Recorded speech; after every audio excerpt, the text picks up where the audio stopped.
نو په دې خبره هم ځان پوهېږي. دویم دا چې یو ملګري بار بار مسلې تپوس کړي هغې کې زر ته ټوس قواعد وایم چې بس خبره ختمه شي.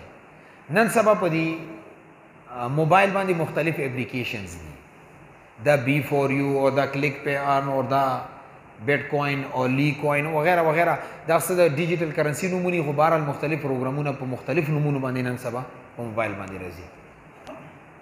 آیا دې کاروبار کې انویسټمنټ کول جایز دي که جایز نه دي؟ هغې ته وایي چې $100 موږ سره جمع کا اور بیا دې باندې ته دا اشتهارات دي، دا کلیک کوه، دا شیر کوه او تا ته به هفتهوار $15 $6 دا راځي. او پاکستانی حساب سره ورته دا وایي چې 4000 روپۍ جمع کا، میاشتې به تا ته 4000 روپۍ میلوېږي. صحیح ده، داسې پیکیج هم پکې شته دی. دا نوجوان ما ته ټلیفون وکړي.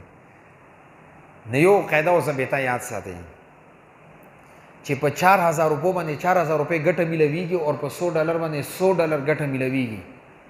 د دړي ولا لیونی دماغ یې خراب دی چې د 12 بجې 1 بجې کې سخت نور کې لاګیا دی، یا د خلک لیوني دي چې بازار ته وتلي دي، دوکانونه یې اچولي دي، یا دا چې کم کباړ والا غریبان ګرځي را ګرځي ځانونه یې تباه او برباد کړو، د ګلي په ګلي کوڅې په کوڅې ګرځي چې ما نه څوک څه والي ګټه وکړم.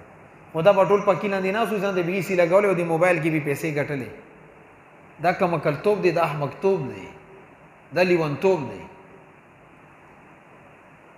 بیا چې کله ونه پیسې اوسي بس بیا دفتر ته راخوشي چې ما خو یو بزنس کول او دومره تاوان شوی، اوس وظیفه راکړه چې د پیسې واپس میلاو شي.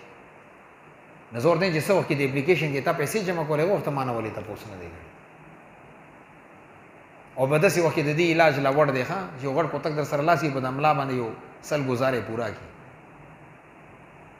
پکې ته پروت یې 24 غنټې غونډه شپه ناست وي فیسبوک ته، بیا چې 5-10 منټ مینو شي اپلیکیشن وکړي، بیا ډر ځان وغورځوي بسترې ته، او بیا سر چې راباسي ورته تا ته $4 میلاو دی، بیا ټوپونه وایي چې ما $4 ګټلي. یو 2 هفتې ورته وکړي، 3 هفتې باندې بیا ژاړي چې یاره پیسې مې لاړې.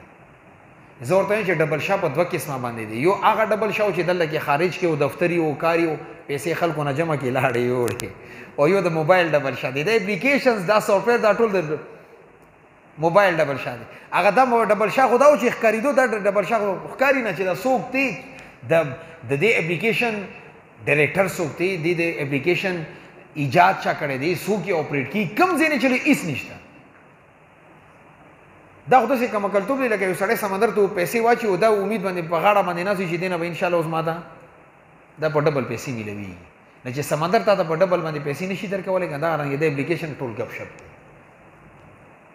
اور دې کې ټول نه مستند خبره، پاخه خبره، که دا نورې خبرې د ما سمجھ کې نه راغلي، دا خبره سمجھ کې راوله چې کومې کمپني سره د علماو د مفتیان کرامو مستند کوتو بوتو خبره نه کوم، هغه مفتیان کرام، هغه علماء کرام چې هغه فائنانس باندې پوهیږي، اوس کنونشنل بینک باندې پوهیږي، اسلامک بینکنګ باندې پوهیږي، د فائنانس کم اصول دی په هغې باندې پوهیږي، مارکیټینګ کم جدید مارکیټینګ دی په کلاؤډ مارکیټینګ اور ډیجیټل مارکیټینګ، دا چې څومره مارکیټینګ اقسام دي په دې باندې پوهیږي، اور معاشیات یې ټچ کړی وي،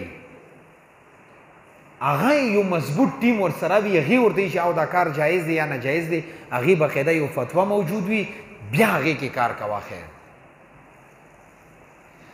بل دا چې هغه کمپني لیګل وي، انلیګل نه وي، ګورنمنټ کې هغه هېڅ نشته دي، بس یو اپلیکیشن دی چلیږي، نو پته نه لګي چې پاکستان ګورنمنټ سره رجسټرډ ده او که نه. هغه ان رجسټرډ کمپني ده، پیسې در نه وړي، ته عدالت کې چا خلاف کیس کوي؟ خپل ځان خلاف کیس کوي چې ما کمکلتوب کړی. هغې دپاره ځکه علما وایي چې شرایط پکار دي، د هغې باقاعده یو علماو کمیټي وي، مفتیان کرام هغې نګراني کړي، هغې وایي چې او دا کار یې ټیک دی ټیک نه، لکه میزان بینک دی، هغې وروسته یو غټه کمیټي د مفتیان کرام ناسته ده، هغې نګراني کړي، موږ وایو ټیک دی. نه چې دا شیزونه ورسره نه وي، موږ نه بار بار تپوس مه کوئ، ستړي دي شو. یو اپلیکیشن په باره کې موږ کلیپ نه وي ریکارډ کړی چې دا حرام دی، بل رغلی وي، بیا هغې خلک لوټ کړي وي، بیا چې موږ خبرېږو پیسې ورنه وړي، خو ما ورکوه که نه، څه ضرورت دی؟